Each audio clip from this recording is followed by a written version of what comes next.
Msumi. Sawa. Mzee Msumi vipi? Wao Mzee Msumi. Naam. Habari za asubuhi. Nzuri bwana. Tuko na wewe live hapa Mzee Msumi, na jana tumeona matamko kutoka kwenu. Ndio. Tunajiuliza nini kipo nyuma ya matamko haya Mzee Msumi? Naam. Kwa nini mmejitokeza tena jana wakati klabu ilishatoa taarifa kwamba mchezi? Sasa jana ni nini kimewasukuma tena kwenda kwenye press, kwenye ofisi za klabu Mzee Msumi? Kwa tulike sawa. Ndio. Sisi tunakwenda kwenye ofisi za klabu. Ile ni jengo letu, mali ya klabu ya Yanga. Mali ya wanachama wa Yanga. Ofisi za klabu zipo. Na mle tuna kurugenzi, kuna idara. Ule ni ukumbi ambao sisi wanachama tunaofanyia majambo yetu. Liwe la msiba, liwe la dua, tunafanyia kwenye ukumbi. Ni moja maana kujenga, na maana kwa sababu kama unavyoona kwamba umejenga nyumba, umeweka sitting room au varanda. Kwa hiyo pale kila mtu ana haki ya kuitumia. Ofisi zipo. Kwa hiyo mlipewa ruhusa na viongozi ama pale mnajiamulia tu? Hatuwezi kupewa ruhusa na mtoto, naomba tuelewane vizuri. Ndio. Hata unapokwenda kwenye ofisi ya serikali kuna maeneo watu yamruhusu mtoto kufika. Na sisi kama wazee wa Yanga ndio mahali tunapofanya majambo yetu. Kwa mfano, tuna utaratibu wetu kabla kuanza ligi, tunafanya dua pale. Kuwarehemu wazee tunafanyia kwenye ukumbi ule. Ukisikia Yanga zi wanataka kufuturu Ramadhani, tunafuturu pale, sio kwenye ofisi za viongozi. Kwanza itoe kiwazi ngine walijue, kwa sababu kuna chombo kimoja asubuhi kwa sababu wale umeruhusiwa na leo hapa. Sisi hatuhitaji kibali cha kuruhusiwa. Tumetumia ukumbi wetu wa Yanga na bado tuna eneo letu lingine nje. Ndio maana tuko na sherehe zetu zingine kwa makubwa, tutakuta pilau lisa kwa nje. Kwa tulikuwa ndani katika jengo letu kuongelea masuala ya Yanga. Lakini ndio. Umesema viongozi walishasema. Imekuwaje nyinyi mseme tena? Kumbuka mwanzo viongozi waliposema tulitoka hadharani tukaunga mkono kauli ya viongozi wetu.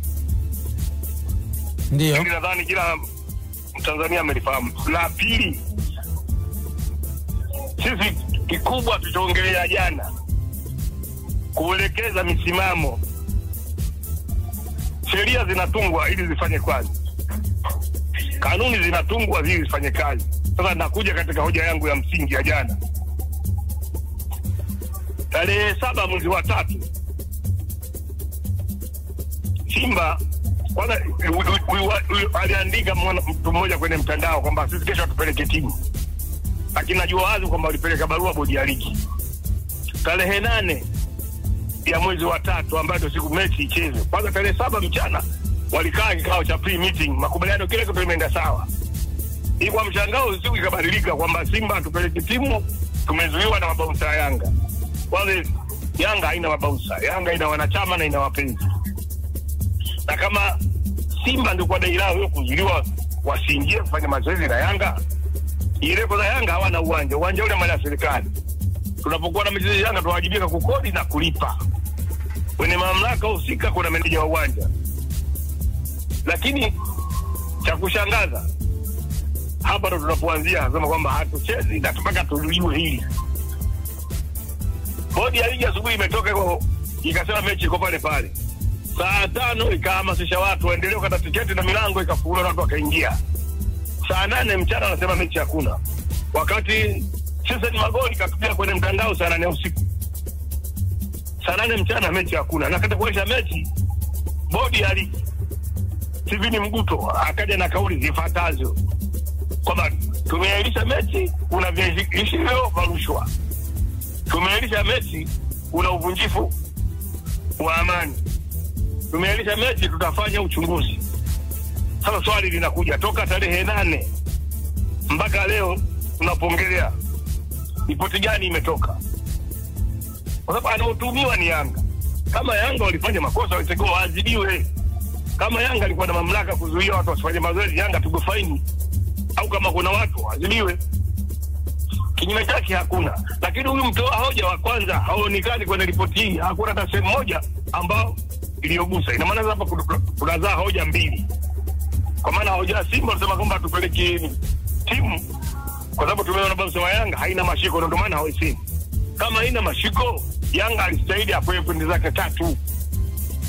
Tukienda mbele zaidi, kama uvunjifu wa amani, hapa kuna jeshi la polisi, kuna OCD wa wilaya ya Temeke, kuna kamanda wa kanda maalum ambaye mwingine Mheshimiwa Mulilo Jumanne Mulilo. Hao ndio wenye majukumu ya kulinda usalama wa raia na mali zake. Wao hivyo wametoa wapi? Na kama kuna rushwa, TAKUKURU wapo, walishawapeleka wangapi? Leo namba Yanga tucheze hii ya kwanza haijakwisha. Wanataka kuhalalisha uvunjifu wa amani. Lakini mzee Msumi, uchunguzi si unaendelea, na hizi taarifa za uchunguzi sio za siku 2-3, zinachukua muda. Pengine tungewapa muda bodi, watakuja na taarifa kamili juu ya yaliyotokea. Twende vizuri. Alijua hapo tengo utakuja tu. Tunataka kujua ni nani alopeleka lalamiko kwamba ile mechi isichezwe. Kwa sababu hapa bodi ya ligi kama ndio wao sasa ni nani? Kwa sababu unapata unaposhtaki kesi kuna mlalamikaji na mlalamikiwa. Ni nani alokwenda kuchagiwa? Jamii ijue. Sasa kama uchunguzi haujapatikana na mechi haitachezwa mpaka upatikane majibu yale hawa. Kwa sababu hata mgonjwa unapompeleka hospitali, daktari atachunguza kama ndugu yako anasumbuliwa na tatizo 1, 2, 3. Endapo hata kama amekufa, atatoa ripoti ya kifo. Sawa. Lakini hii mechi ambayo sio isimame, isichezwe mpaka tupate majibu. Lakini wengine wanakwenda mbele zaidi. Sasa Yanga atafanya hivyo, atanyang'anywa pointi 3, atashushwa daraja. Swali linakuja, Simba wamesema sisi kesho tupeleke timu. Hatua gani zimechukuliwa? Adhabu gani imetolewa? Ndio maana tunasema hivi, endapo watasubutu, narudia tena, endapo watasubutu, basi mjue wazi mpira wa Tanzania ndio ulipofia. Tutafungua kesi mahakama zote kudai haki yetu ya msingi. Na shida yetu tunataka ufafanuzi tu. Hawataki kutujibu kwa ustaarabu. Tutawaita kwenye vizima vya mahakama waje watoe ufafanuzi ili umma ujue, kwa sababu watu wanatumia pesa zao, wanapoteza wakati wao, wameacha shughuli zao, wengine wametoka nje ya nchi. Sasa hapo mnataka kupeleka soka sasa mahakamani, manake tunaweza kufungiwa hata na mamlaka za juu za mpira. Itakuwa vizuri zaidi. Kwa sababu gani? Ukisema tutafungiwa sio sahihi. Ile vizuri. Na ndio maana kuna upotoshaji mkubwa unafanyika hapa. FIFA wanazuia zile sheria 17 za uwanjani bwana. Mchezaji kakanyagwa mguu wa shingo, hukumu yake ni nyekundu. Kama unavyoona mchezo wa ngumi, kibali kinatolewa wizara mambo ndani. Ina maana hao wamekubaliana.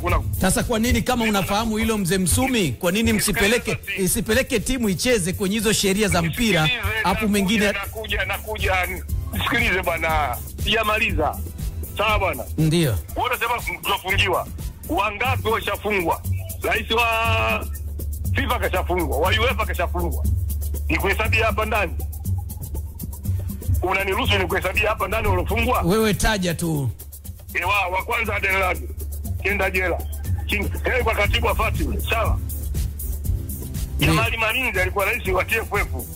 Celestine Mwesigu alikuwa katibu wa TFF, sawa? Nyange Kaburu kaenda kiongoza Simba wewe. Sawa? Malemo Espofu alishtakiwa pia. Sawa? Huyu Asadi Asano alishtakiwa na wengine. FIFA alikuwa wapi? Kuna vitu kwa FIFA, kuna vitu, hii nchi sio kwamba kisiwa. Hii nchi inaongozwa kwa utaratibu wa sheria. Sasa ukikosa huko lazima haki yako ya msingi utaifuata katika vyombo vya haki. Lakini la mwisho niseme, TFF sio kwamba chombo kinachojitegemea. Naomba iweke. TFF shirikisho limesajiliwa kama ilivyosajiliwa Yanga na timu nyingine. Wote tuko chini ya sheria ya Baraza la Michezo namba 12 ya 1967. Hii ndio inaelekeza michezo. Hakuna tunasema ya michezo. Hapezi tukaona uvunjifu, vurugu ziendelee. Maana amani nini? Tunaposema Tanzania ni nchi ya amani, na tunafuata taratibu na sheria na kanuni. Ndio maana jana nilisema hivi, hatuogopi. Lakini nyinyi wazee sio sehemu ya watendaji wa club mzee Msumi, na kuna watu ambao mmewachagua, mmewapa hayo majukumu. Kwa nini msiwaachie nafasi waendelee kuwasiliana na mamlaka za soka waliweke hili sawa? Tusaidie kitu kimoja. Ndio. Hawa viongozi wa mamlaka wa mpirani wanakata tiketi. Hawakati tiketi. Sababu gani hawakati tiketi? Ni viongozi. Sisi wanachama tunakata tiketi, tukati tiketi. Mnakata. Sasa tunadai haki zetu. Kwa sababu sisi ndio tunaochangia Sisi ndio tunaochangia pato la michezo katika nchi. Sio wote watakuwa na nafasi kusema. Sasa sisi tunausemea umma wa Tanzania. Wale walikuwa na wajasiriamali pa. Lakini si unafahamu wenye mamlaka ambao wana uwezo wa kusimamisha mpira usichezwe, na wewe huna mamlaka hayo, mzee Msumi. Wewe ni nani kwenye mpira? Sisi ndio wenye mpira kwa sababu sisi ndio wanachama.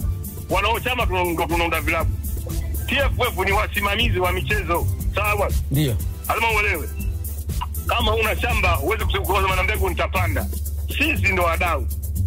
Tunafanya michezo hiyo, tunaochangia mpaka wao wanapata mishahara na wanaendesha maisha yao. Sisi tunachangia tunataka tujue haki zetu za msingi ziko wapi. Haki za Watanzania zimepotea kwa misingi ipi? Kwa sababu hizi pesa zinatumika. Sasa pili wao wanatangaza mechi ipo wamekaa na nani? Kwa sababu hao sio viongozi wa Yanga, ina maana kwani wanapo hizi ratiba zingine za mechi mnazocheza za Yanga wanapopanga wanakaa na nani?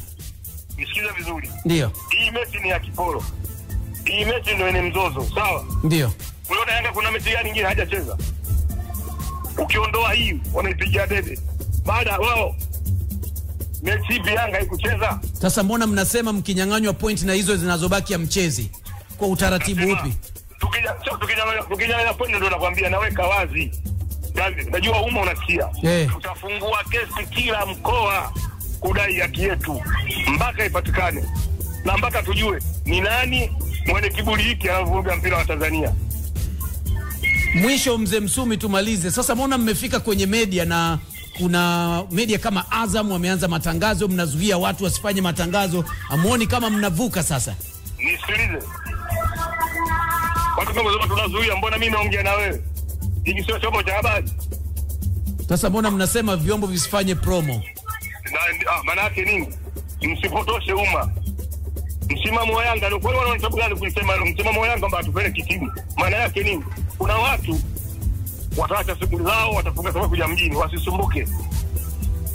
Wakitatua tatizo hili hata kesho sisi tunaweka timu uwanjani. Uwezo wa kuwafunga Simba tunao. Tushapiga mfululizo mara 4. Hii mara 5 itakuwa sio ajabu. Lakini tunataka haki ya msingi itendeke. Umma ujue. Ukifu amani nani kavunja amani? Kwa hiyo rushwa nani? Wenye mamlaka wakitoa ufafanuzi sababu za mechi kuahirishwa mnacheza. Utoe sababu za msingi. Ugeta sababu za kipuzi. Kesi zinabondaka tujue yani cha msingi hapa. Itendwe jambo kwa haki. Sasa tunaheshimu mamlaka, tunatii mamlaka, sawa. Na ndio maana wanaposema mpira hakuna watu wakaondoka. Neno vizuri. Hakuna kamera ya mwandishi imevunjwa. Wala sikuolewa kiti. Ingekuwa wengine na vitu vingeolewa. Ndio maana sisi tunaheshimu na tunatii, lakini inapofikia mahali irudie kauli yangu ya awali. Sema hivi, tulionewa kiasi cha kutosha. Unyonge wetu ulifanya tuonewe. Sasa tunasema basi. Tunataka kila kitu kiwe. Okay. Mambo hadharani. Kila mpenda michezo ana haki yake. Mwandishi una haki yako. Anaenda mpira na haki yake. Sasa sio mzani unaegemea upande mmoja, na ndio maana mzani uone kwa mau kubalance. Nyinyi mbona mnashindwa kuwahoji? Nyinyi mlisema kuna tuhuma vya shirika la rushwa. Wangapi washakamatwa? Hoji wanataka kukuta. Na sasa hiyo tumewaachia mamlaka, pengine wanaendelea, watu wanaweza kakamatwa mbeleni huko. Sio mamlaka, tudanganyane. Mamlaka hivi ni mguto. Basi mzee Msumi, nisikilize vizuri sasa. Polisi walishajibwa. Hakuna hilo jambo. Siku ile kwa hiyo usijua kana Seneke kataa. Kaulizwa kamanda wa kanda mlio wasema sio kitu hakuna. Wao wamekitoa hapo. Wanajeshi lao. Basi waweke mambo hadharani. Mzee Msumi, sisi tunakushukuru hapa, tunaendelea kuzungumza. Na mimi ninawashukuru pia. Nachosema waweke mambo hadharani. Kama shida kwenda kuwafunga Simba, sisi tuko tayari. Ndio maana umetukimbia kwenye CRDB Bank, na tulisema tumempiga JKT kama hawa na hamna sisi waje. Waache kwanza watulize maumivu yao kutoka kukutana gerezani. Sisi mshono, lakini cha msingi wasisumbuke Watanzania wafanye shughuli zao. Game hakuna. Mpaka tupata majibu. Ngoja sisi tuendelee kuipromote hapa studio hiyo mechi ya tarehe 15. Sawa. Sasa sikia mtapromote basi nzuri. Najua baadhi yenu watangazaji, waandishi vijana mtacheza bonanza. lakini Yanga haitakuja. Bonanza inaruhusiwa. Haya bwana Mzee Msumi, tunakushukuru. Tunakushukuru. Ukiandaa veterani hata mimi Msumi nitakuja kupiga dandani. Mzee Msumi. Haya bwana. Mzee Msumi. Wewe Mzee Msumi. Kwani Tanzania mahakama ziko ngapi jamani? Ziko nyingi. Na zote tuna matawi nchi nzima. Na zote mtafungua kesi. Na tuna matawi nje ya nchi, tukamua tu. Sasa ilikuwaje kasi mmefungua afu mkashindwa? Bendi kwa nchima kama inakwenda kwenye uchaguzi. Unaposema uvunjifu wa amani maana yake nini? Sasa kuna kitu wamekiandaa wao. Mzee Msumi, mbona mlifungua kesi kwenye mahakama ya kimataifa ya kimichezo alafu mkarudishwa? Hizo mahakama nyingine zitafanya kazi gani? Swali zuri. Wao katika utetezi wao ndio maana hawa wasemi kweli. Na wao kama wanasheria kutoka Kenya na maana hapo wote wanaona wafai. Wakasema sisi hatujashindwa kutatua hili. Nendeka kaini wanakuja hapa wanachoambiwa wanatangaza tarehe. Sasa hapo tunapoanzia sio kwa kesi imekufa. Ile iko hai. Kwa hiyo mtaanzia hapa alafu mtaenda kasi. Nasema hapo walishaambiwa wao wameomba. Okay, shukrani sana. Hapo tutafungwa hapa kudai, tuna madai mengi. Kuna watu wamezulumiwa pesa zao, wamekata tiketi zao wanalipwa na nani? Nashukuru sana Mzee Msumi. Asante bwana, kazi njema. Asante sana bwana. Crown Media. Hapa ni nyumbani.